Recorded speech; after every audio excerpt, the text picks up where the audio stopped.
1, 2.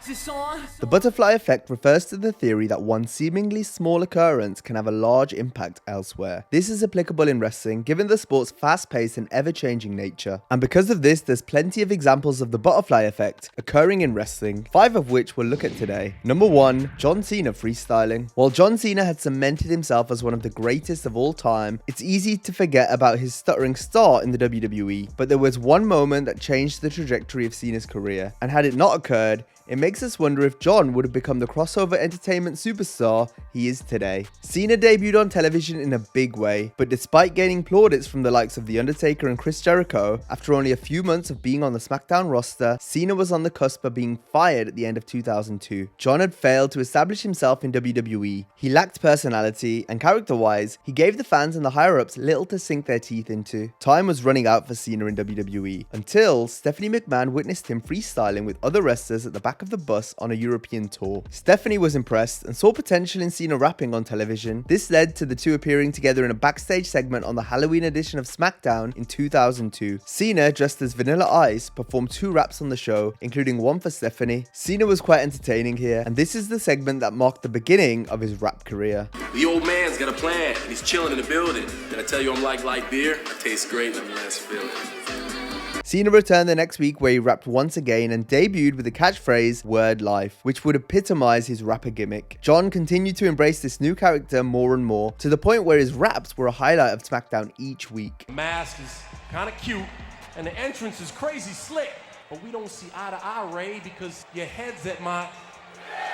2.5 years on from dressing up as Vanilla Ice on Halloween, Cena was WWE champion. John had outgrown the rapping gimmick and was now quickly on his way to superstardom. After becoming a 16-time world champion and acting as the face of WWE for over a decade, Hollywood came calling, to the point where John is now a massive movie star, which brings us back to Cena's freestyle on the back of the bus on the European tour, a seemingly insignificant event that was seen by the right person and ended up spawning a gimmick that helped Cena reach the main event, and from there, he never looked back. Number 2, Mr. Kennedy is world champion and Vince's son. After a strong 2006 in which he featured in a memorable feud with The Undertaker, Mr. Kennedy was on course to have an even bigger year in 2007. And after winning the Money in the Bank at WrestleMania 23, Kennedy was booked to become the new World Heavyweight Champion. But an injury led to WWE taking the Money in the Bank contract away from Kennedy due to him seemingly suffering a torn tricep. The initial plan was for Kennedy to cash in the briefcase on The Undertaker to allow Taker to heal from injuries. But once Kennedy himself became injured, it was then decided that the briefcase must be taken off him. Steph calls my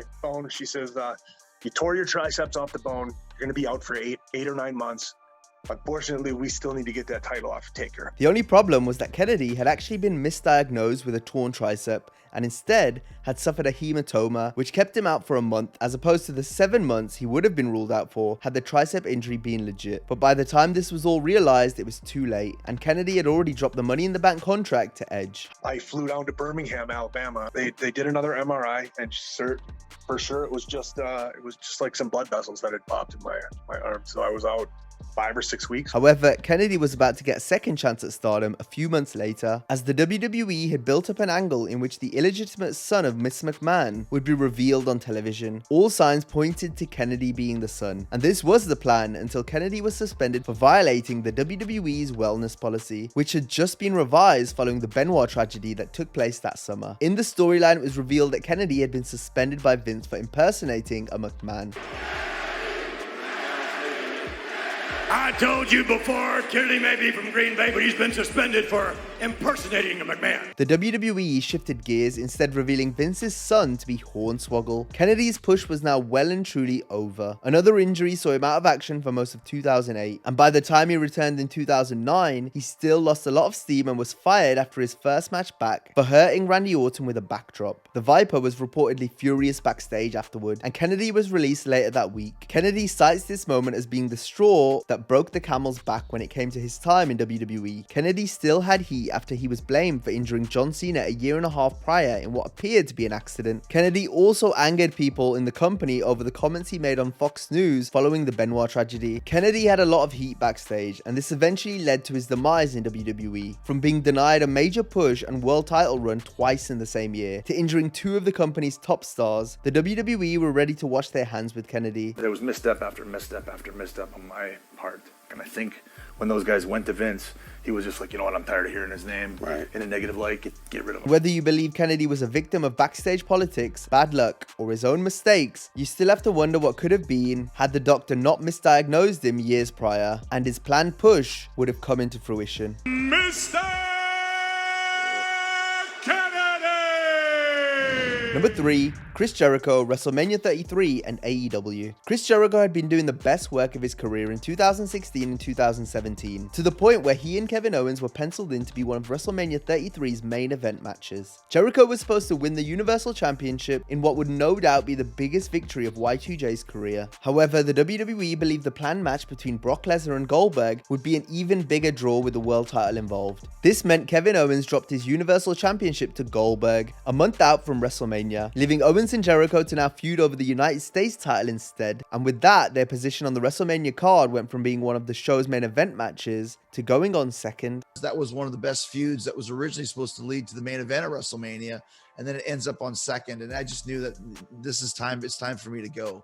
Vince McMahon hated the match, citing Kevin Owens' performance as the downfall in what Vince referred to as the worst match in WrestleMania history. While for Jericho, he was on borrowed time in WWE, and this became apparent after the announcement that Chris would take on Kenny Omega at New Japan's Wrestle Kingdom 12. It would be Jericho's first match outside of WWE since he left WCW in 1999. Jericho just wrestled one more match for WWE after his clash with Omega, and with Chris wrestling for New Japan for a second time in 2018, it was clear that Jericho's ceiling was much higher outside of the WWE. By the end of 2018, a new wrestling promotion, All Elite Wrestling, was set to launch, with the likes of Kenny Omega and Cody Rhodes signing on to be the company's top stars. However, the organization's biggest coup came after Chris Jericho put pen to paper on what was the most lucrative contract of his career. AEW president Tony Khan would later reveal that Jericho and Omega's match at Wrestle Kingdom 12 made Khan realize that creating a promotion would be possible, and that Jericho and Omega would likely be involved, especially given Chris's free agent status and openness to work outside of WWE. While for Omega, his New Japan contract was set to end in December 2018, just a month before AEW's launch. All Elite Wrestling have gone from strength to strength since launching in January of 2019, with Chris Jericho acting as the company's biggest name, a far cry from Jericho's position at the end of his WWE run, as despite being the highlight of the show every week, the WWE saw Jericho as nothing more than a mid-card level talent. This was topped off by the fact that his feud of the year versus Kevin Owens was only deemed worthy of going on second at WrestleMania, which ended up being the catalyst for Jericho exploring options outside of WWE, ultimately leading to his match versus Kenny Omega in New Japan that helped spawn AEW, with Jericho becoming the company's first world champion. Number 4, Dave Meltzer, Cody Rhodes, All In, and AEW. While Jericho's match with Omega certainly deserves credit for helping lead to the creation of AEW, there was one tweet that led to one event that proved wrestling fans were ready for an alternative to WWE. In 2017, wrestlers such as Cody Rhodes, the Young Bucks, and Kenny Omega were proving that wrestlers could make a name for themselves in the industry without having to work under the WWE umbrella. This led to fans speculating that it was time for a large-scale wrestling show in a big arena. Industry expert Dave Meltzer didn't believe this was viable and would tweet out saying that an independent show drawing 10,000 plus fans wouldn't happen anytime soon. After seeing Meltzer's tweet, Cody Rhodes was determined to prove Dave wrong, believing that a well-promoted show featuring Rhodes and the Young Bucks could sell out a major independent card in a 10,000-seater building. When I pressed the button,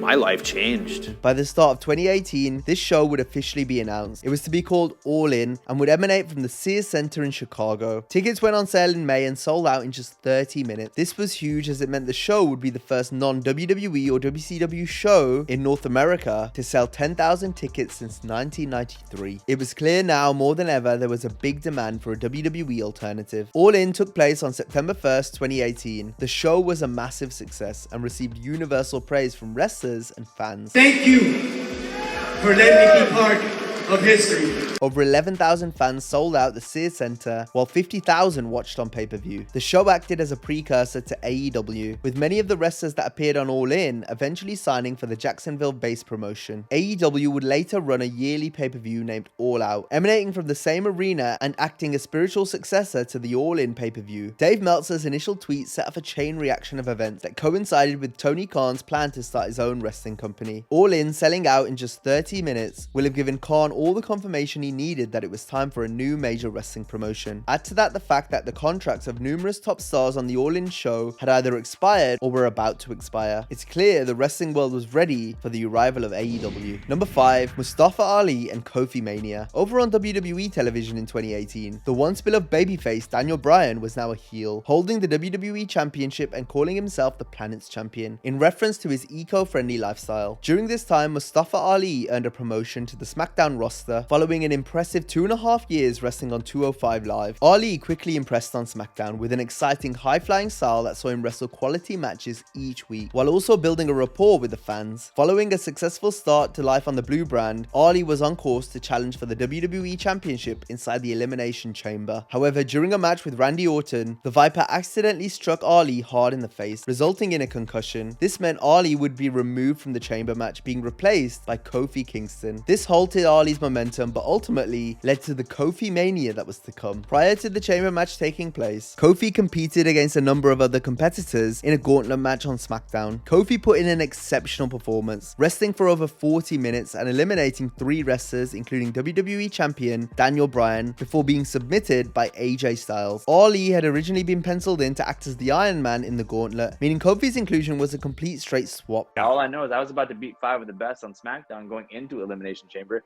so I guarantee you I was heading to WrestleMania. Following his impressive display on SmackDown, Kingston went into the Elimination Chamber with huge momentum. On the night, Kofi made it to the final 2 of the match, with the champion Daniel Bryan standing in Kingston's way of capturing the WWE title. The fans were firmly behind Kofi and wanted nothing more than to see him win the gold, but despite an incredible effort, Kingston came up short. However, the fans were ready to get behind him in a big way. The standing ovation he received after the chamber match proved this, and as the weeks progressed, it became more and more apparent that the fans wanted to see Kofi challenge for the WWE Championship at WrestleMania. Kingston's organic rise drew parallels to Daniel Bryan's ascension in 2013 and 2014, but unlike with Bryan, where the fans essentially forced the WWE's hand into putting Daniel in the WrestleMania main event, with Kofi, the WWE were ready to play along. In storyline, Kingston faced similar challenges to Bryan in 2014, with the likes of Vince McMahon branding Kingston as a B+ player, just like the Authority had done to Bryan 6 years prior. Vince even replaced Kofi in the WWE Championship match at Fastlane with Mustafa Ali, in a callback to the Elimination Chamber. However, despite Ali finally getting his title shot, the fans wanted Kofi. This made it all the more sweeter when Kingston finally earned his WWE title shot at WrestleMania, after he and his partners Big E and Xavier Woods won 2 gauntlet matches in successive weeks on SmackDown. Just like Daniel Bryan fought against all the odds to challenge for the WWE Championship at WrestleMania 30, Kofi Kingston was now ready to do the same. Bryan couldn't have been a more fitting opponent, and just like Daniel made it to WrestleMania in 2014, in 2019 it was all about KOFIMANIA, as Kingston defeated Daniel Bryan to become the new WWE Champion. This topped off an incredible story that all came about thanks to Mustafa Ali's initial injury. Kofi was ready to step in though. His title win created an all-time WrestleMania moment, as 11 years of hard work paid off. Kofi Kingston had finally won the big one.